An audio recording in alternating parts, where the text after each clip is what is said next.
all new Magic 107.3. I have a very special guest in the building. Went to school on a special bus. What he said. I'm not going to say that. Look, and he's bringing all kinds of positivity into the studio today. The studio is already full of positivity because of you, Evanie. Well, don't even try me on that. When you full of light, I mean, energy soars out of you, man. Well, thank you. Yeah, really, that's the truth. Well, look, it's not about me, it's about you today, Mr. Michael Coylar. It's about us for these few moments. Well, thank you. Michael Coylar, world famous, world renowned, often talked about, alleged comedian, gentleman, and a scholar, intellectual giant in the pool of mental midgets and a connoisseur of fine haberdasheries. And you know what? I was on your Instagram and I saw that sometimes you're a stripper. Yes, if the money's right, though. You can't be throwing quarters. Bands will make good Hey. So you were at the Improv this weekend. Today, 7:30 and 9:30. Saturday, 7:30 and 10.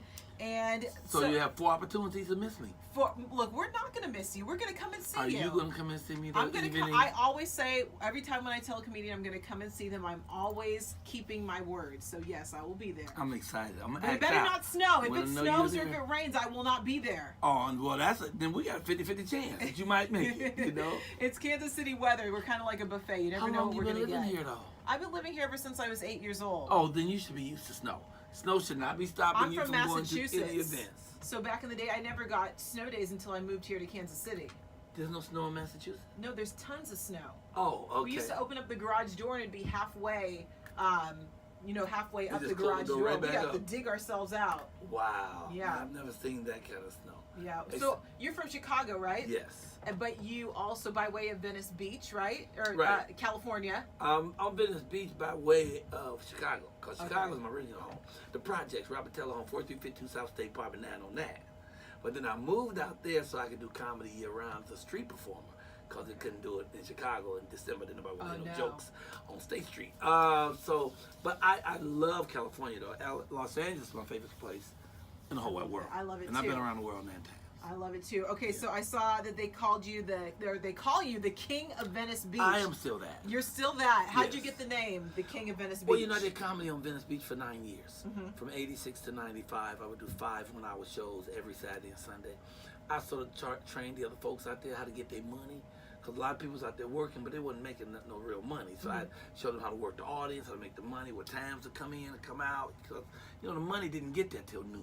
So it wasn't no sense being there 7 or 8 in the morning. And then the money left at about 5, because around 5 o'clock, all the brothers and Hispanic brothers would come out, and they had pistols and bad attitudes. So the white folks would leave and take their money. So I would have to tell them the hours, the work, and show them. So you're basically the manager of Venice Beach. I was, the unofficial mayor of Venice Beach. Okay, I like that. No, I was the king, because I also had the biggest shows out there. I had the biggest crowds, and I did it consistently every single solitary weekend for 9 years. And so it became a thing where everybody who came to California, if they came to LA, they had to take their folks out to Venice Beach to see me. Wow. You know, that's why they said that stuff. They put up fingerprints and hands in the concrete, and it's a big deal for them. You know? I love it. I've been to Venice Beach just one time, but I remember I went there and I'm like, I want to go back. You never know what you're going to see out there. There's a lot of craziness going on, but there's also great things happening too. It's the eternal circus. You don't know what you're going to see. That's a good way to put it. But there's a lot of fun, it's a lot of joy, and there's some strange birds walking about it as well. Yeah. That's I'm not going to say strange, just unique. Yeah, different. Different, very different. Curious. Okay, so tell me, what makes your comedy different from everybody else? Because you come from Chicago, which has bred some amazing comedians. What makes your comedy stand out from everyone else's? Name one amazing comedian from Chicago. I can name like a handful of them. Okay, give me one. Bernie Mac, D. Ray Davis, Lil Rel. Oh, wow. Speaking of Lil Rel, he has his own TV show now. Yes, he does. On Fox Television. Congratulations and to I'm him. on it this Saturday. You are? I shot my episode 2 weeks ago. Really? I love Lil Rel. I come up with Bernie Mac, and D-Ray is one of my best friends, so you named 3 good ones. You done good. Look at that. Well, we're right here. Yes. Okay, well, my comedy is conscious comedy. I make you think and feel as well as laugh, you know, so I cover topics like, you know, like my life, you know, so you know, I've been rich 3 times. But I've been broke 17. So I'm way more comfortable with broke than I'm rich. We like first cousins. I can make hot water cornbread from scratch, okay? I can make cornmeal mush. In fact, we were so poor in my family. My parents couldn't even afford to have kids. The lady next door had us. But it also, I cover things like my addiction. I'm an addict. Oh, so I did okay. crack for 23 years. Wow. And as of next March 1st, I have 8 years of pure sobriety. Congratulations. So, thank you. So people come to my show, they learn how to unfold into their greater selves. Something you learn when you study The Secret or the law of attraction. And so they learn that no matter what's going on in your life, you can turn around. I can change my life at any moment I choose. But what moment shall I choose? And they learn it in a funny way. That's why I do conscious comedy, because I can talk to you about a topic that people don't really want to talk about, but you let your guards down, and then I slip the information in. Like we still should be talking about condoms. It don't make sense that, for a while when the AIDS epidemic came out, it was an epidemic, people started using condoms, but now they're not doing it anymore. So now youth are all getting these diseases again, STDs and things, because they don't understand they can save their lives with a simple condom. And condoms come in a 6-pack, 8-pack, and 12-pack. Now, 6-pack is for your Hispanic brother. That's what makes them love Monday, Tuesday, Wednesday, Thursday, Friday, Saturday, but off on Sunday. 8-pack is for black brothers. That's what makes them love Monday, Tuesday, Wednesday, Thursday, Friday, Saturday, and twice on Sunday. And 12-pack, of course, that's the white guys. That's January, February, March. Anyway, if you do something like a joke like that, now the people are calm about the topic. And then you slip the information in. And then they walk away not knowing that you actually taught something. They walk away and then they suddenly go, wait a minute, he was saying something. Let's swing by the liquor store and grab a pack. Yeah. So I do conscious comedy. I talk about things that make you think and feel as well as laugh.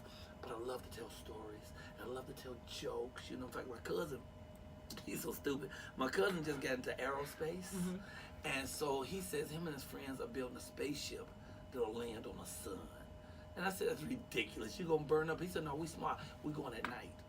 So I also like to do jokes, I had to think about that for a second. He's trying to be extra crispy. And that's why that joke is so wonderful, because people have to think about it. You ever heard the joke about the little guy that was just a head? It was just a head. And so he's rolling down the street, he rode up to the park. And he rode up to this woman who was drinking water from the fountain. She was beautiful. He said, Miss, will you marry me? And she said, marry you? You're just a head. No, I wouldn't marry you. So she gave him a little punt. And the guy felt terrible. So he rode back home, rode to his house, rode to the kitchen, rode to the pantry, rode back and forth on the shelf till he found a bottle marked poison. And he used his lips, he opened the bottle, he drank the poison, tried to kill himself. He passed out, but he didn't die. He woke up the next morning and he had a torso. Ooh, he's feeling good about himself. So he slunk on back out the house, slunk back out in the street, slunk back to the park, slunk back to the water fountain. There was a lady drinking water again. He said, Miss, will you marry me now? Now I have a body. She said, no, you ain't got no arms or legs. I would never marry you. He felt dejected. He felt terrible. So he slunk back home, slunk back into the house, slunk back into the kitchen, slunk into the pantry, got up on the shelf again, took his lip, drank some more poison, thought he was going to kill himself, woke up the next morning. He was just home, woke up, had 2 arms and a leg. Whoa, he's feeling good about himself. So he hopped out the house, hopped back down to the park, hopped up to the lady. She's still drinking water. Must have been thirsty. I don't know why she's still there. Anyway, he said, Miss, will you marry me now? I'm almost whole. She said, no, you're missing a leg. I'm not going to marry a cripple. He said, wait right here. So he hopped back to the house, hopped to the kitchen, hopped to the pantry, reached up, grabbed the bottle of poison, drank the rest of it, and died. Okay, the moral of the story is, stop while you're ahead.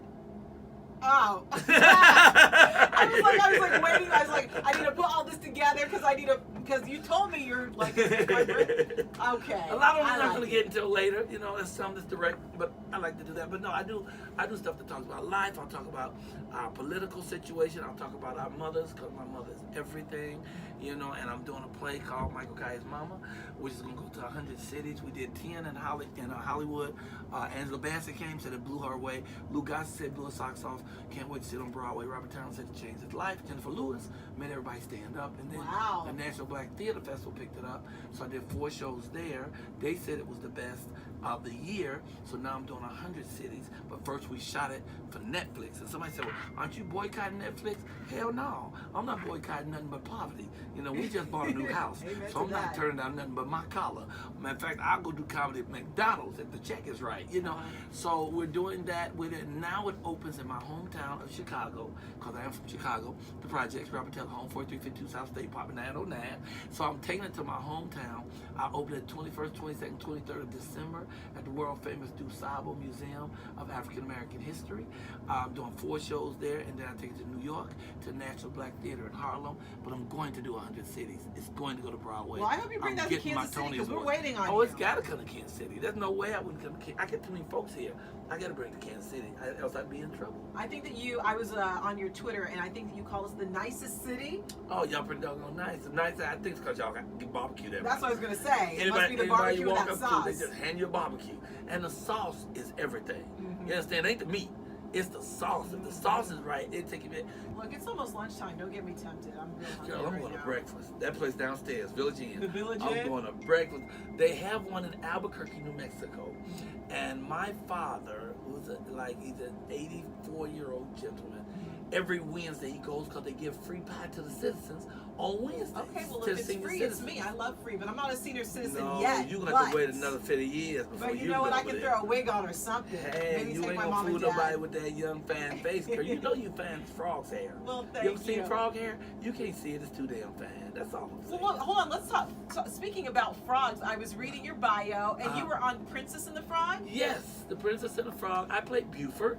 I was the cook, the behind the chef, the bald-head cook, who was like, yeah, you can get your own restaurant, and I'm going to win the Kentucky Derby. So you were the negative one. I remember that. And it was so wonderful because it brought me back.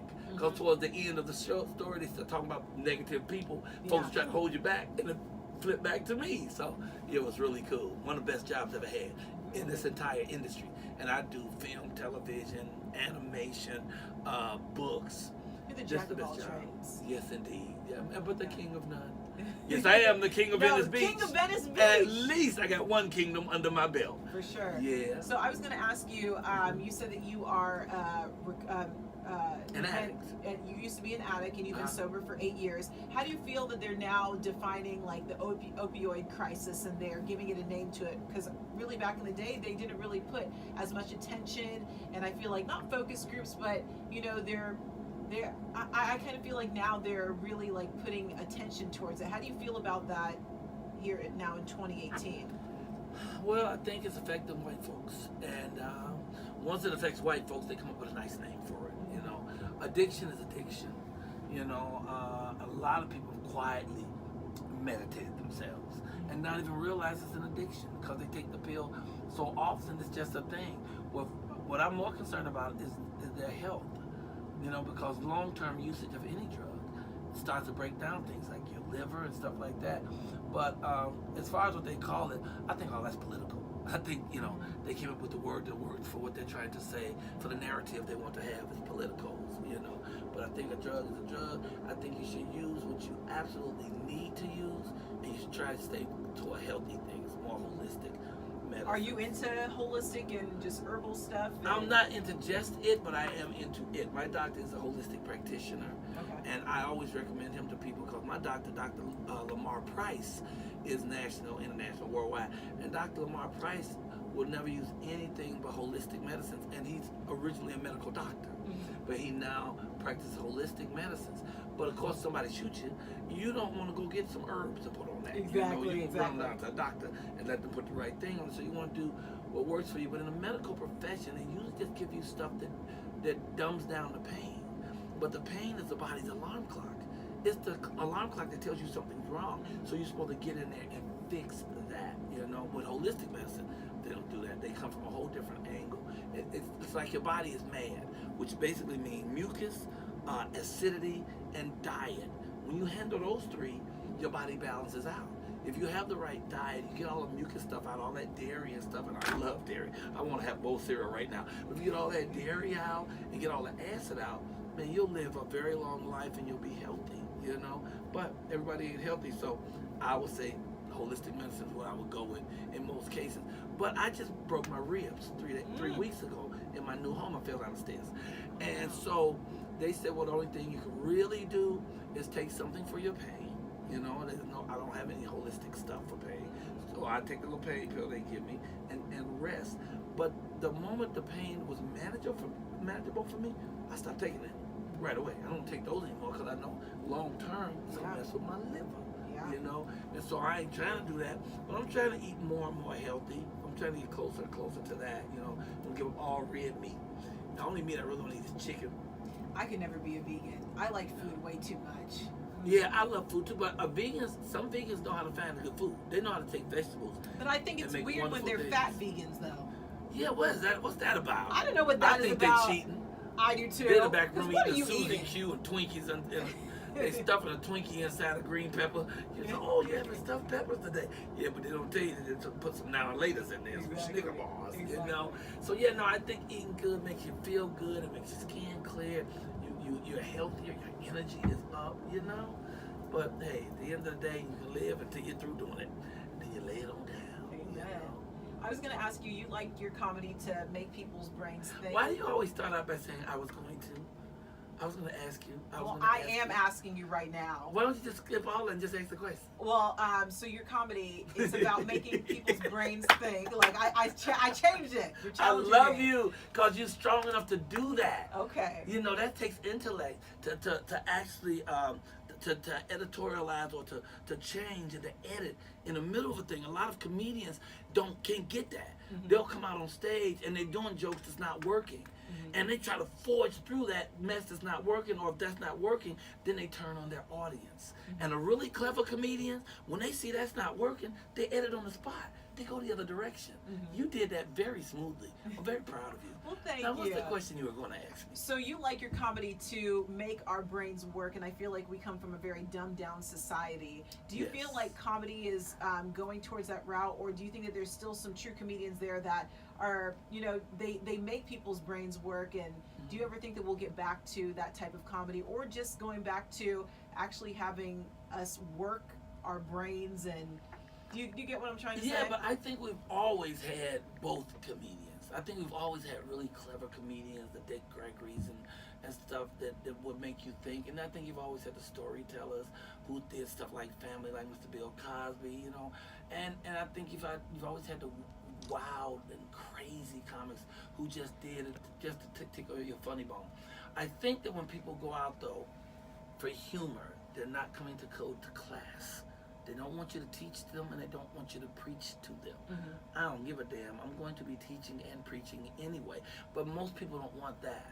People come out to laugh and forget their day, you know, and forget that they got relatives over at their house that they have to put up because they're relatives, but they really can't stand them. Or they're trying to get over this ex-wife. And so they want to come, and generally they want to drink, you know, because I remember in Atlanta, Chris Tucker started his own comedy club. And it didn't go well because he didn't sell booze. And you're trying to sell comedy. You want people to relax at their head out, but can't nobody drink. That thing lasted about 3 months. It was gone. So people just want to let their head out. They want to kick back. They don't want to have to think. They just want to laugh out loud and just be silly.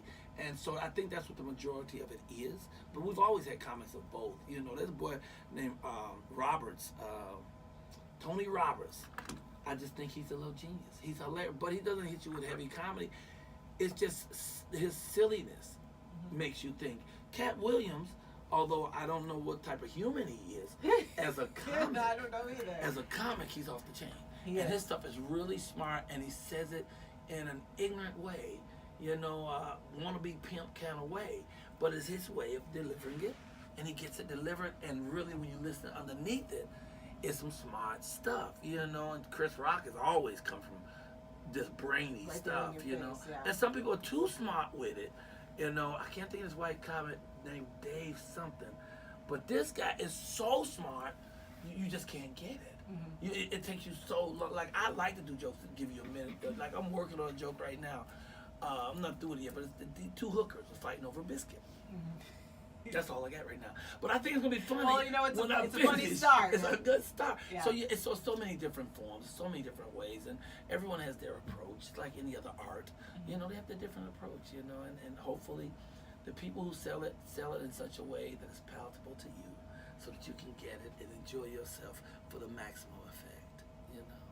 Okay, well, you sold me. I'll be there this weekend. Yes, where at? And make sure you get your tickets today, 7:30 and 9:30. Where? Saturday, 7 and 10 at the KC Improv. The world famous. World famous. Kansas City Improvisation. I got 4 shows. You have 4 opportunities to miss me. I'm going to be so good. I wish I was in the audience watching me. It's going to be awesome, as are you. And so get your tickets, improvkc.com. That's right. Don't miss out on it. God bless you. Well, I appreciate you coming by. I just can't quit looking at you. It's a joy. You're just awesome. Well, thank you. Thank you very much, and thanks for talking to me, having fun with me, and doing that editing right in the middle. You're going to listen to that too, and you're going to go back and you're going to be listening. You're going to say, I realize I do that all the time. I do that a lot. Well, look, I appreciate you schooling me. I appreciate you. it. I'm going to take it forever. It was sexy how you said that. I appreciate you schooling me. Oh, my God.